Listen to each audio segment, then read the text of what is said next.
San Francisco de Quito es la ciudad capital de la República del Ecuador y también de la provincia de Pichincha. Con 2.239.191 habitantes en su distrito metropolitano, es la segunda ciudad más poblada del Ecuador. Además, es cabecera cantonal o distrital del distrito metropolitano de Quito. Actualmente es considerada la capital económica del país, debido a su alto índice de desarrollo humano. Está ubicada sobre la hoya de Guayabamba, en las laderas orientales del estratovolcán activo Pichincha, en la parte occidental de los Andes. La fecha de su primera fundación es incierta. Los registros más antiguos se hallan en la hacienda de Linga alrededor del año 10.300 a.C. El Inca Huayna Cápac convirtió a Quito en una ciudad importante del norte del Tahuantinsuyo, y durante varios lapsos de tiempo se movilizó entre esta y Tomebamba, esta última capital norteña del imperio. Quito es el centro político de la República y alberga los principales organismos gubernamentales, culturales, financieros, al ser el hogar de la mayoría de bancos de la nación, administrativos y comerciales del país. La mayoría de empresas transnacionales que trabajan en Ecuador tienen su matriz en la urbe. La ciudad, además de ser la capital administrativa del Ecuador, es la nueva capital económica del país. Según el Censo Económico de 2010, es la primera ciudad declarada junto a Cracovia en Polonia como Patrimonio Cultural de la Humanidad por la UNESCO el 18 de septiembre de 1978. Quito posee el centro histórico más grande, menos alterado y el mejor preservado de América. En 2008, Quito fue nombrada sede de la Unión de las Naciones Suramericanas, la UNASUR, siendo así el centro de reuniones oficiales de los países de América del Sur.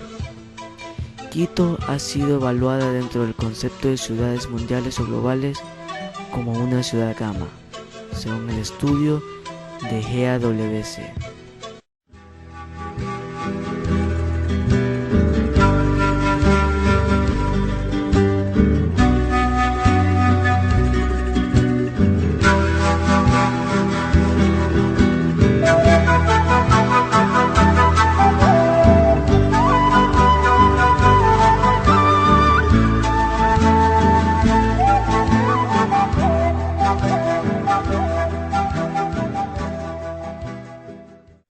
El centro histórico de Quito se encuentra ubicado en el centro-sur de la ciudad, en Ecuador, sobre una superficie de 3.75 kilómetros cuadrados. Es considerado uno de los más importantes conjuntos históricos de América Latina. Tiene alrededor de 130 edificaciones monumentales, en la cual se han alojado una gran diversidad de arte pictórico escultórico, principalmente de carácter religioso, inspirado en una multifacética gama de estilos y colores.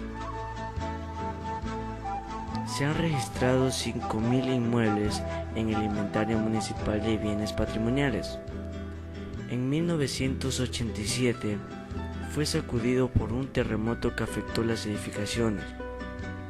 El Congreso creó el Fondo de Salvamento del Patrimonio Cultural, FONSAL, para que trabaje en la restauración, conservación y mantenimiento del patrimonio de Quito y de sus alrededores, mediante diversos proyectos, así como conservar vivas las costumbres y tradiciones que reflejan la identidad de los quiteños. Caminar por el centro histórico de Quito en la actualidad, ahora que ha sido recuperado casi por completo, se ha convertido nuevamente en una experiencia muy placentera. La empresa de desarrollo del centro histórico es la encargada de la restauración y conservación de iglesias, calles y plazas de este lugar. Se han implementado varios sitios turísticos que invitan a propios y extraños a visitarlos en un viaje al pasado, que no solo es turístico, sino didáctico. Para este efecto, los miembros de la Policía Municipal han sido capacitados para también servir de guías en los mencionados recorridos.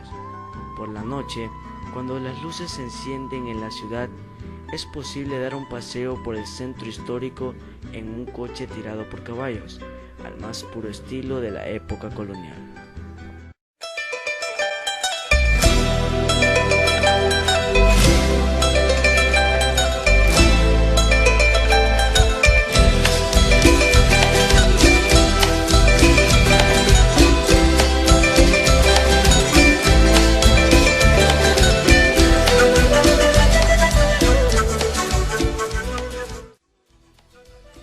Dentro del Distrito Metropolitano de Quito y administrativamente hablando, el centro histórico corresponde a la parroquia del mismo nombre, una de las 32 que componen el distrito y es parte de la administración zonal Manuela Sáenz.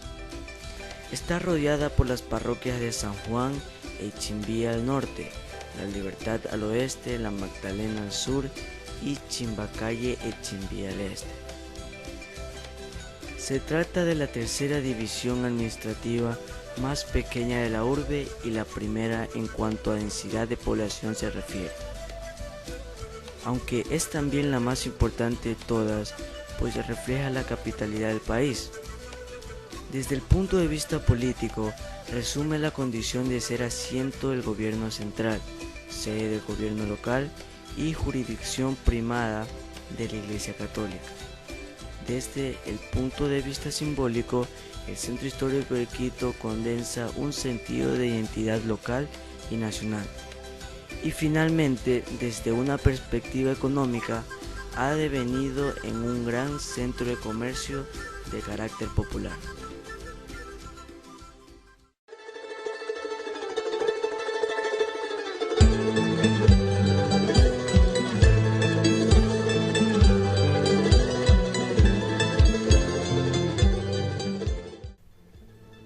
Entre los lugares más emblemáticos del centro histórico de Quito encontramos el monumento de los próceres de la independencia, el primer banco central del Ecuador, la Basílica del Voto Nacional, la Catedral Metropolitana, la Plaza de San Francisco, la Iglesia de la Compañía, la Iglesia de San Francisco de Quito, la Iglesia del Sagrario, la Iglesia de Santo Domingo de Quito, el Palacio Presidencial o el Palacio de Carondelet, el Centro Cultural Ichimbía, el Palacio Arzobispal, el Palacio Gangotena, el Palacio de la Vicepresidencia, el Municipio de Quito, la Mansión Landázuri, el Palacio Hidalgo en Quito y por último el Palacio de la Recoleta.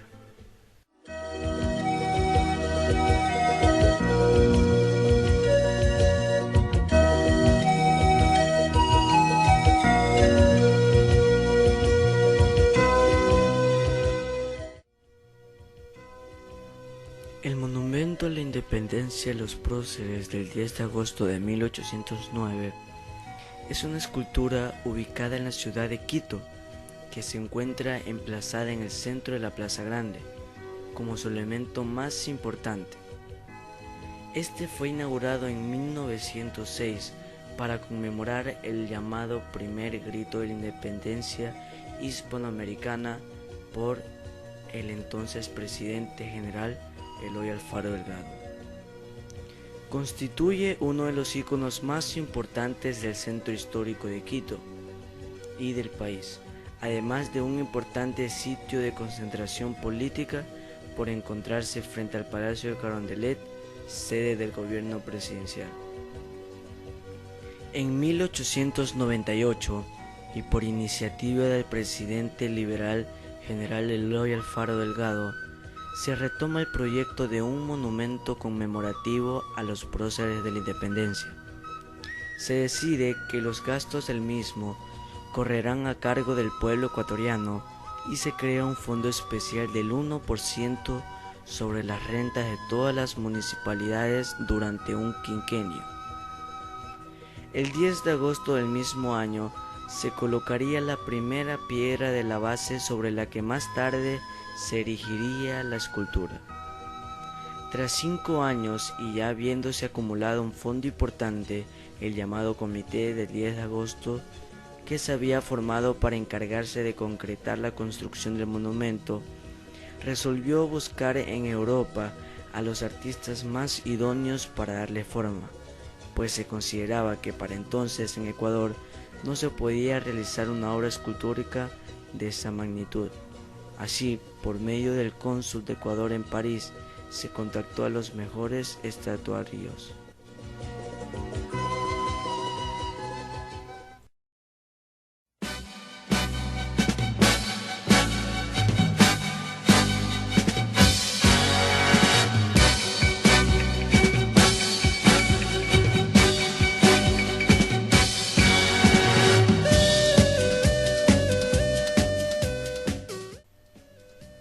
El Banco Central del Ecuador, desde su nacimiento y hasta el 2002, fue el Banco Nacional emisor de la moneda ecuatoriana conocida como sucre.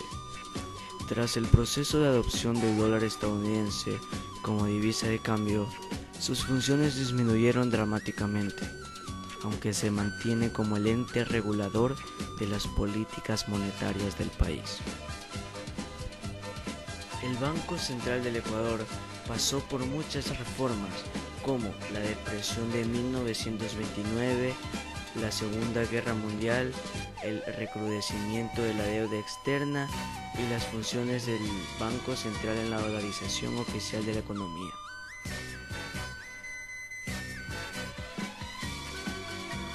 Hablando claramente de cada una de estas reformas, en primer lugar tenemos la depresión de 1929. Se dice que la inestabilidad de precios impulsada por el gasto fiscal y la política monetaria expansiva obligó a recurrir a otro consultor, Manuel Gómez Morín, para reformar la ley del Banco Central y la normativa monetaria relacionada.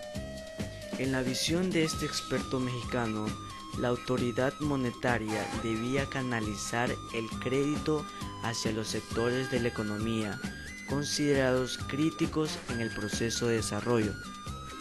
Junto a Víctor Emilio Estrada, conspicuo banquero guayaquileño, aconsejó asignar al Banco Central del Ecuador la función de eje en la determinación de los tipos de préstamos ofrecidos por la banca privada del sector productivo mediante la modificación de la tasa de descuento en 1937.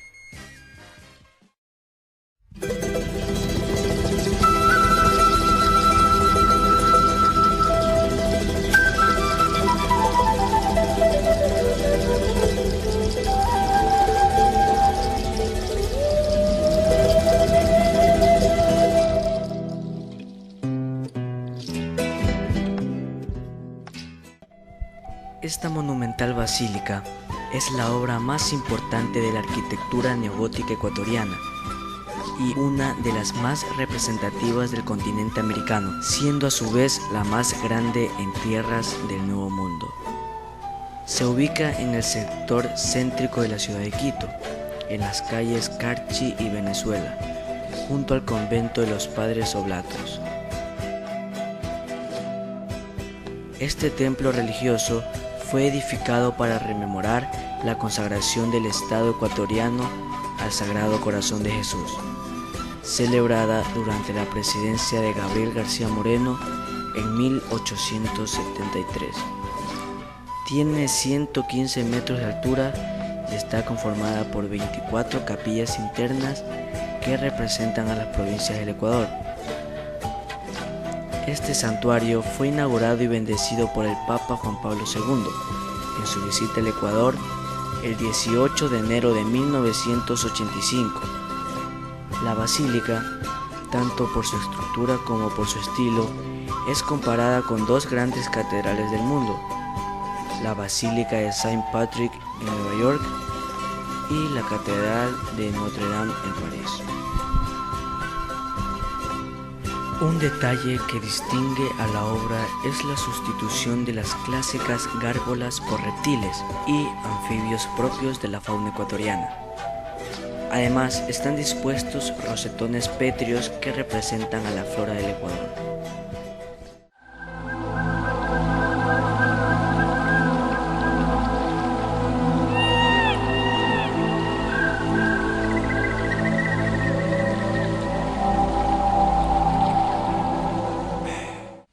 La Catedral Metropolitana, por su ubicación en el corazón de la ciudad histórica y el hecho de que en el año 1995 fue elevada a Catedral Primada de Ecuador, lo que la convierte en el templo católico de mayor jerarquía en el país. Es uno de los símbolos religiosos de mayor valor espiritual para la comunidad católica de la ciudad. Está ubicada sobre la calle Espejo entre García Moreno y Venezuela, en el costado sur de la Plaza Grande o Plaza de la Independencia.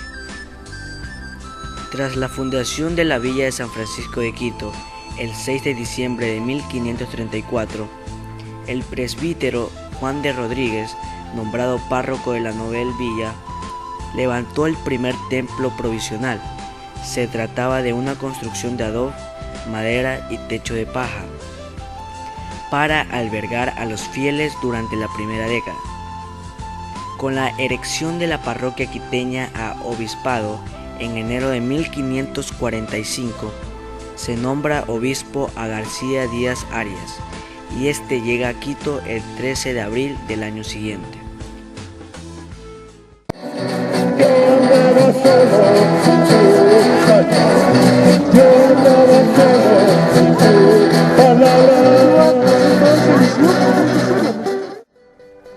De todas formas, la catedral que hoy conocemos es el resultado de diversas aportaciones a lo largo del tiempo.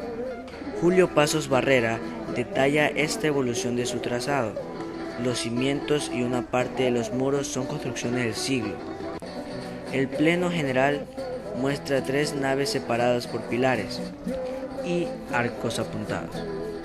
Hacia el lado sur se abren algunas capillas. El lado norte es una sola pared. La puerta principal no da a la Plaza de la Independencia. Sin embargo, un amplio atrio y un domo con una escalinata circular comunican la puerta lateral del edificio con la plaza. Junto a la puerta principal se levanta un voluminoso campanario que culmina en una curiosa ornamentación edificada en el siglo X. Según el historiador Carlos Gustavo Argüello Silva, en la parte superior de la cornisa se encuentran ubicadas las figuras de los 12 apóstoles.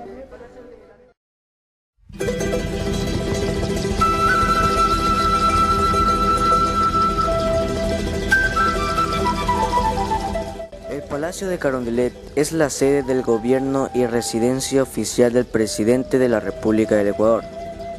Es el eje neurálgico del espacio público conocido como Plaza de la Independencia o Plaza Grande, nombre colonial. Fue conocido durante la colonia española como Palacio Real de Quito, pues era la sede de la Real Audiencia de Quito y de la gobernación civil y militar de la región.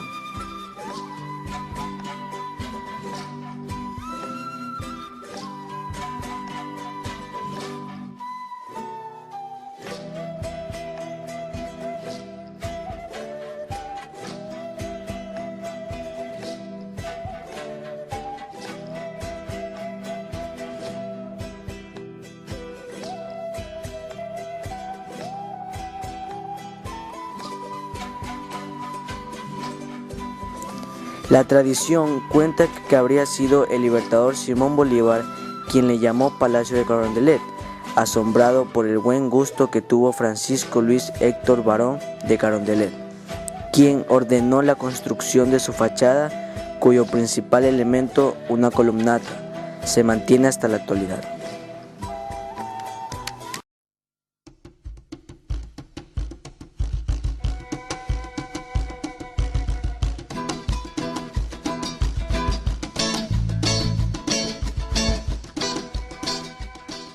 La Vicepresidencia de la República está ubicada en la calle Benalcázar entre Chile y Espejo. Forma junto al Palacio de Carondelet o de Gobierno, al que está adosado por la parte trasera, el llamado Complejo de Carondelet. Su construcción inició en 1922 y culminó en 1927 bajo la dirección del arquitecto italiano Augusto Reider. El diseño de la carpintería sigue la forma del vano, organizado en fachada y plantas simétricas. El edificio tiene un plano central octagonal cubierto y rodeado de oficinas. Está claro que el centro histórico de Quito ha perdido su importancia a través del tiempo, pero no podemos por eso dejar de buscar información acerca de la historia de este patrimonio cultural de la humanidad. Es por eso que yo en este documental quiero llegar a las personas para que se concienticen acerca de este gran patrimonio cultural. Además, quiero apoyar al turismo cultural del Ecuador. También llegar a las personas y disfrutar de las noches patrimoniales que ofrece esta increíble ciudad con respecto al centro histórico. Me interesaría poder llegar a través de un documental de mi autoría a cada una de las personas que lo ven, es decir, con este documental llegando a manifestar y poder expresar los sentimientos que me influenciaron durante la creación del mismo. Además, estoy apoyando a la historia de Quito y así ayudar en el futuro con la realización de un proyecto relacionado con el presentado a continuación.